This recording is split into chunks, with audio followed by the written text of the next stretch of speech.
This is Bumper to Bumper, the car show. Drive in anxious and cruise out confident.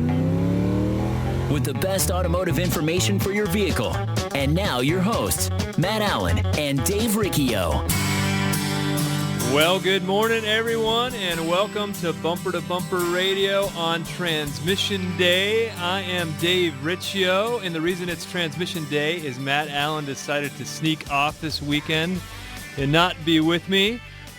So today I am your KTR car guy. Bumper to Bumper Radio happens every Saturday from 11 to noon right here at Bumper to Bumper Radio.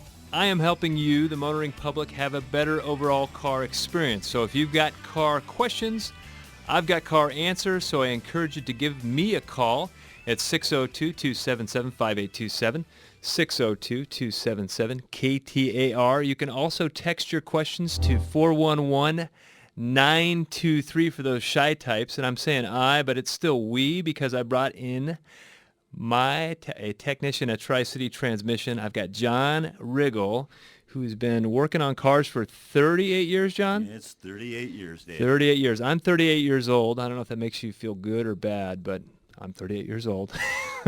And he started his first job as a lot attendant at what, Valley Dodge? Valley Dodge over in Glendale.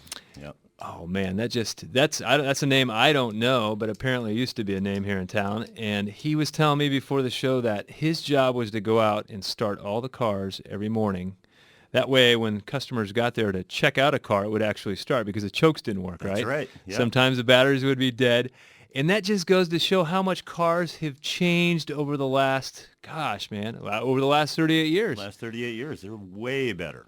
Way better, and we were all used to opening our hoods, and we could jumpstart cars, and people knew a lot more about their car, and now it's kind of like hands-off. I can open the hood. Maybe I can still find, sometimes the battery's in the fender well, sometimes it's under the driver's seat, sometimes it's under the back seat of the car, and sometimes it's in the trunk. I mean, that's not what I grew up with. Yeah. So anyway, what's interesting to me, now John is an ASE master technician, and he's also spent time, he's the mechanic's mechanic. He's spent time writing, working with ASE, helping him write tests, that type of thing. So we are honored to have him at our shop, and he really brings to us, we do a majority of transmission repair, but we also do some general repair. And so John brings the knowledge base for the general repair, but we're cross-training him to work on transmissions. And when I met John, I knew I met a superstar technician. I'm like, this guy knows it inside out and backwards. But I was curious to find out what he knew about transmissions. And he seemed like he knew some stuff when we were talking and interviewing and that type of thing. And I said, John, there's only 47 transmission problems, and I'll help you learn those 47 problems, and then you'll have it down, and then you'll get it. And so, were you caught off guard, John, a little bit by how different fixing transmissions was? Absolutely. Yeah, I had done transmissions years ago when there was no computer controls, but now we've layered computer controls on top of them, so they're a lot more complex. And it's difficult sometimes to make the distinction, is this a controls problem or is it a transmission problem? So yeah, it's the learning curve is pretty steep. Well, there was a car that was in our shop. It was an Explorer Sport Track. I think it was a 2008, if I remember right. And John and I worked together very closely on it. Oh, yeah. In this car, when you would drive it, and we literally would put 3-4 technicians in it. We'd drive it, one reading the scanner, one reading the pressure gauge, one driving, and one just along for the ride to see what was happening. You'd be driving this car, and all of a sudden it would just go into neutral, and then it would slam back into gear, and it would just shake your teeth out. We're going, man, this has got to be a transmission problem. However, transmission fluid is cherry red. It smells like this thing's working great. The indication is this thing is fine. So what we ended up fixing this car with was a set of ignition coils and spark plugs. Yep. This guy had already been to his regular mechanic and said, you got a transmission problem, you got to go to a transmission shop. And we had that car. I mean, it took us 2 weeks to figure it out, but we were doing, John was doing things like testing the control wires for the coil back to the computer to see if you had any sort of voltage spike there. Yeah. Mm-hmm. And that's what was happening is the coils were breaking down. They were sending high voltage back, and it was getting on the bus line and knocking out the transmission control. It would just go brain dead for a second. Yeah, and then it didn't know what gear to put it in. There was a couple of times it went from fourth gear to second gear while I was going 50 miles an hour, which is a scary thing. Oh, yeah. So what's crazy about this is that I think as a consumer, hey, do I have a transmission problem? Don't I have a transmission problem? And what's been cool is in days of old, we'd have people come to our shop and they'd say, hey, my transmission's acting up. And it'd be a Ford F-150. And I'd say, what's it doing? And they'd say, it's slipping. And that's always what the customer says. Yeah. It doesn't matter if it's not slipping or it's chattering. It's all a slip, because I think that's the buzzword that they relate to with transmissions, because everyone knows about their clutch slipping. So they come in, well, it's slipping at 45 miles an hour. Well, F-150s don't slip at 45 miles an hour. Well, tell me more about it. And they say, well, it kind of stutters. Okay, stutter's a good word. Yeah. I can work with stutter. And then what else is it doing? Well, it just feels like it doesn't know what gear it wants to be in. Okay. Well, I know within that right there that I'm not even talking about a transmission issue. I'm talking about an engine that's starting to break down a little bit when it gets lugged. Sure. In fourth gear. And I'll go verify that. But the consumer absolutely thinks they have a transmission problem. What we used to do with that customer before we got into general repair at Tri-City Transmission was we would refer them out to a general repair shop.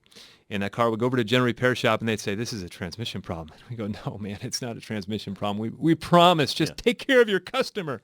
And so now we have general repair in-house, so it's nice for us to be able to know whether it's a general repair problem or a transmission problem, and we can take care of either or. Has been nice. But John, what are some of the things, if I'm a consumer and I don't know, what am I talking about? Do I need a regular mechanic? Do I need a transmission guy? And I think from what we're saying is that, mechanics don't know that much about a transmission. Would you agree? I'm startled by the number of cars that we get from independent shops that have problems that are blamed on the transmission that have nothing to do with the transmission. We see it all the time. So it's a little startling. Caught me off guard when I first came to work for you. Well, it's a black box. So if you're driving around and you're thinking you might have a transmission problem, give us a call at 602-277-5827, 602-277-KTAR.